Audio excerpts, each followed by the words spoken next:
कक्षा 10 बाल गोविंद भगत का वस्तुनिष्ठ प्रश्न। मैं बार बार आप लोगों को वस्तुनिष्ठ प्रश्न कहूं या बाल गोविंद भगत जो पाठ है उसका पूरा का पूरा एमसीक्यू के रूप में पोस्टमार्टम। जी हाँ, बहुविकल्पात्मक प्रश्न है, वो मेन कड़ी है आपके टर्म 1 की। और आओ पढ़े चैनल के अंदर पूरा कमर कस के हम सभी विषय के जो विद्वान हैं, विशेषज्ञ हैं, अध्यापक हैं, आपके सामने अपने विषय सामग्री को वस्तुनिष्ठ तरीके से प्रस्तुत करेंगे ताकि आप अपने आप को असहाय जैसा नहीं पाए। नया जमाना, नया परिवर्तन और परीक्षा का पैटर्न है, उसी के अनुरूप आओ पढ़े चैनल पर नित्य वीडियो बनेंगे।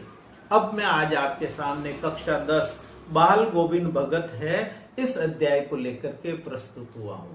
कम से कम 50 प्रश्न हैं इसके प्रश्न बैंक के अंदर, जो हमारे नीचे दिए गए लिंक पर क्लिक करके आप लोग प्राप्त कर सकते हैं। पर एक महत्वपूर्ण बात कि उनमें से जो मेरे को महत्वपूर्ण लगते हैं, जो हमारा इतने साल का अनुभव हमारे को सिखाता है, उन महत्वपूर्ण प्रश्नों की प्रश्न संख्या समेत मैं आप लोगों के साथ में डिस्कस करूंगा।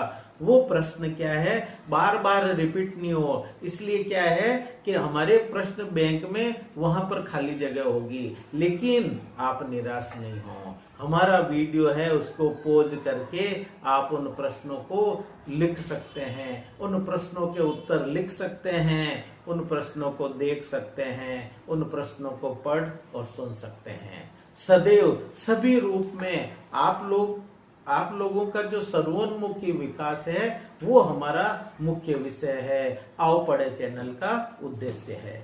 तो प्रश्न संख्या 1 बाल गोविंद भगत। अब बाल गोविंद भगत के अध्याय के रचयिता, जितने भी 4 चैप्टर आपके शामिल है, 4 चैप्टरों में जो राइटर है उसका पहला प्रश्न बनना निश्चित होता है। तो पहला प्रश्न है, बाल गोविंद भगत अध्याय के रचयिता कौन है? जी हाँ, जिन्होंने पढ़ा है, आओ पढ़े चैनल के अंदर देखा है, वो मन में सोच रहे होंगे राम वृक्ष बेनीपुरी। बिल्कुल सही सोचा उन्होंने, ये इस अध्याय बाल गोविंद भगत के रचयिता है। प्रश्न संख्या 2, बाल गोविंद राम वृक्ष बेनीपुरी की रचनाएं कौन कौन सी है? राम वृक्ष बेनीपुरी की खूब सारी रचनाएं हैं। आप लोगों से दो अलग अलग लेखकों की या जो रचयिता होते हैं उनकी रचनाएं पूछ लेंगे। तो राम वृक्ष बेनीपुरी की रचना है गेहूं और गुलाब, मशाल, मील के पत्थर आदि, इनकी प्रमुख रचनाओं के नाम हैं। इसमें एक चर्चा हुई है कि बाल गोविंद भगत है, उनका बेटा है, उसकी मृत्यु हो गई, तो निश्चित रूप से महत्वपूर्ण प्रश्न बनता है, बाल गोविंद भगत के कितने बेटे थे, कितने पुत्र थे? बाल गोविंद भगत का एक ही पुत्र था, जो अध्याय के अंदर चर्चा हुई है, और वास्तविक रूप में उनके एक ही पुत्र था, जो कि क्या है, थोड़ा सा होशियार कम था, जिसको अपन कहते हैं ना भोली प्रवृत्ति का था, मंद बुद्धि नहीं कह सकते उसको, भोली प्रवृत्ति का था, और बीमार भी रहता था। बाल गोविंद भगत किसको अपना आदर्श मानते थे? पूरे अध्याय के अंदर चर्चा हुई है कि बाल गोविंद भगत उनको साहब मानते थे, उनके आदर्शों पर चलते थे। तो किनके आदर्शों पर चलते थे, किसको साहब मानते थे? तो इसका उत्तर होगा कबीरदास जी। कबीरदास जी को वो बाल गोविंद भगत अपना मुख्य आदर्श मानते थे।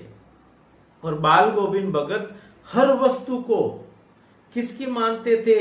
ये आपके प्रश्न संख्या 6 के अंदर है। हर वस्तु को कबीर की वस्तु मानते थे, साहब की वस्तु मानते थे, और अपना मोह उस वस्तु से कम ही रखते थे।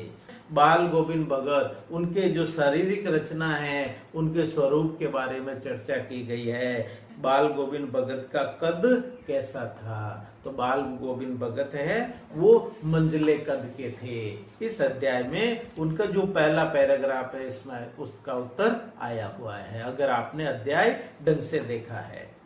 उसमें है कबीरदास जी को अपना साहब मानते थे, और एक आया है कबीर पंथी आदर्शों को मानते थे। अब कबीर पंथी का मतलब क्या हो गया? कबीर पंथी का मतलब हुआ कबीरदास जी ने जो मार्ग बताया है, कबीर का जो मार्ग है, उसको कबीर पंथी कहा गया है। कि निम्नलिखित में से बाल गोविंद भगत से संबंधित कौन सा कथन नहीं है? ध्यान से सुनना आप लोग। कनपटी टोपी दूसरा विकल्प है, रामानंदी चंदन तिलक तीसरा है, तुलसी दल की माला, और नंबर 4 है सूत का जनेऊ। ये 4 विकल्प है। अब 4 विकल्प के अंदर आपको मालूम होगा, कनपटी टोपी वो पहनते थे, रामानंदी तिलक एक नाक की से शुरू होता है और सिर तक लगता है, वो भी वो लगाते थे चंदन का, और तुलसी दल की माला भी पहनते थे। तो उनसे संबंधित जो विकल्प सही नहीं है वो है सूत का जनेऊ। सूत का जनेऊ वो धारण नहीं करते थे, तो ये विकल्प राइट हो जाएगा।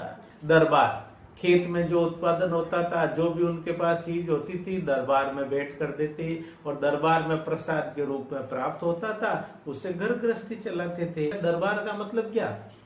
दरबार का मतलब ऐसा भी हो सकता है, जो आपने देखा होगा रामायण महाभारत के एपिसोड के अंदर राजा महाराजाओं के दरबार लगते थे, कहीं वो तो विकल्प नहीं है, लेकिन उसको तो राइट वो करेगा जो पढ़ेगा नहीं।